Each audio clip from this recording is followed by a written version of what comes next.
louder than my pocket.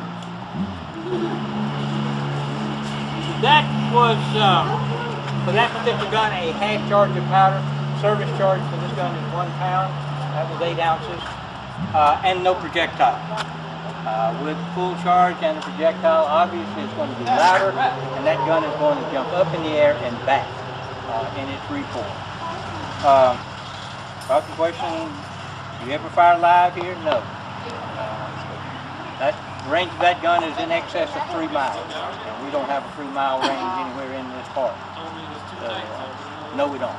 Okay, in Civil War artillery, there were basically 2 systems of field artillery which were in place, and they're both represented by these 2 guns here on the patio.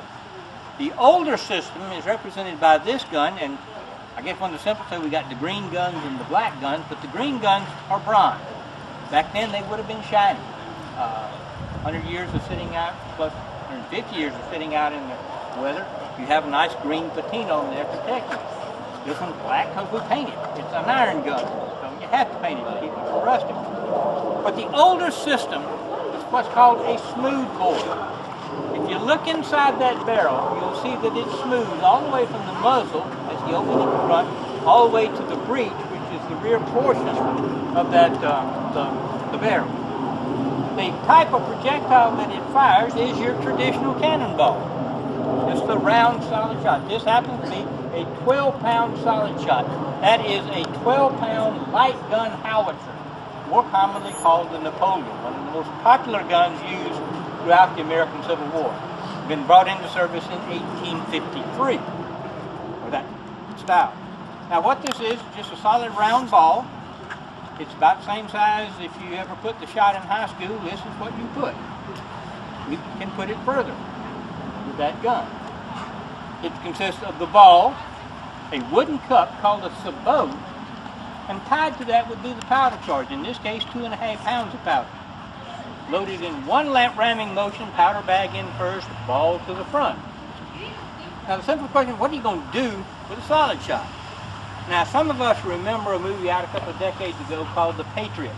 Different war, but if you remember there was a scene in there where they fired a solid shot into a mass of infantry attacking. That's what you want to do. You get it bouncing along the ground into that mass of infantry coming at you. You're going to take out 3, 4, maybe, of the enemy. But that's not awfully efficient to use this number of men to take out 3 or 4 of the enemy. So a number of years before that, a couple of centuries in fact, they had come up with the concept of the shell. You take the same diameter sphere, but you cast it hollow.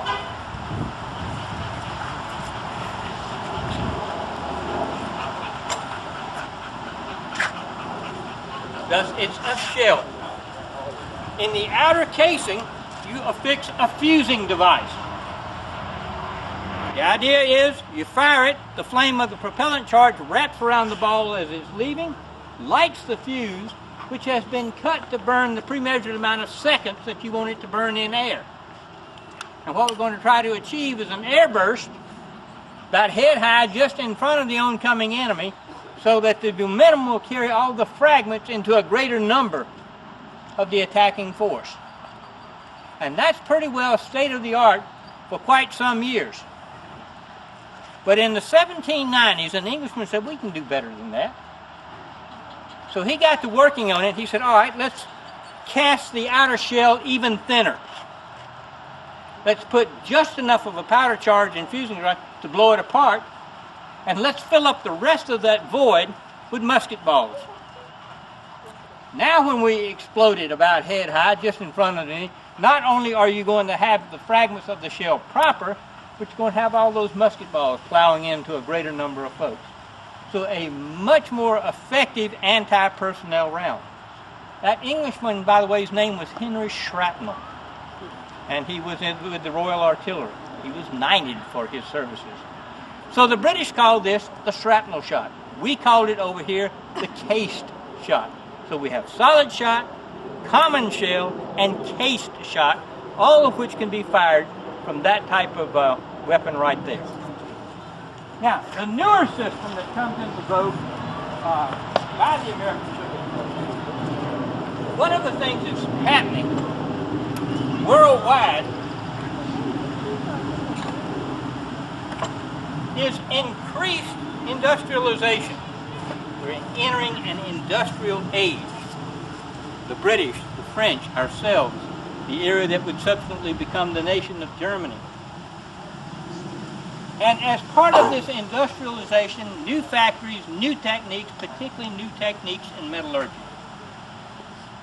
In 1861, the United States Army adopted for use in its armies this weapon right up here.